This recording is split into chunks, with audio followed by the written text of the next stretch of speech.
कभी आपको अपनी पीठ पर सिहरन महसूस हुई है जब आसपास कोई ना हो तो कान में किसी की सरसराहट सुनाई दी हो?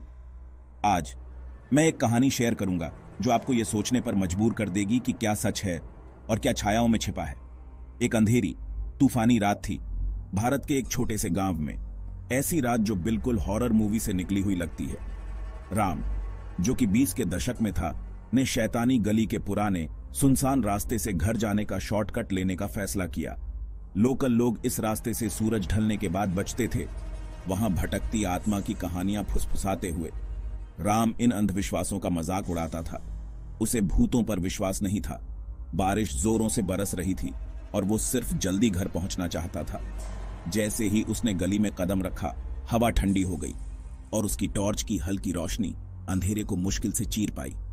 अचानक एक हल्की सिसकी की आवाज उसके चारों ओर गूंज उठी। दिल धड़कते हुए उसने पलटकर देखा। टॉर्च हाथ में कांप रही थी। कुछ नहीं, आवाज उतनी ही अचानक बंद हो गई जितनी अचानक शुरू हुई थी। राम ने अपनी चाल तेज कर दी, खुद से कहते हुए कि यह सिर्फ हवा थी। पर फिर उसने उसे देखा। एक सफेद कपड़ों में औरत, लंबे बहते हुए बाल, उसका चेहरा पीला और आंखें खोखली। वह हल्के से रो रही थी, उससे दूर मुंह करके, डर से जमे हुए। राम ने उससे पूछा कि क्या उसे मदद की जरूरत है। कोई जवाब नहीं।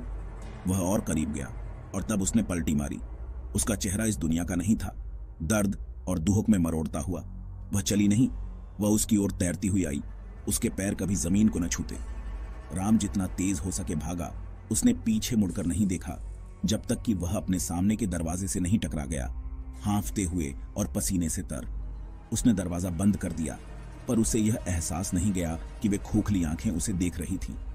अगले दिन उसने सुना कि कई साल पहले बिल्कुल उसी तरह की एक रात को एक युवती शैतानी गली में गायब हो गई थी और फिर कभी नहीं दिखाई दी। गांव वाले मानते हैं कि उसकी आत्मा अभी भी उस गली में भटक रही है, उस जिंदगी के लिए रोती हुई जो उसने खो दी।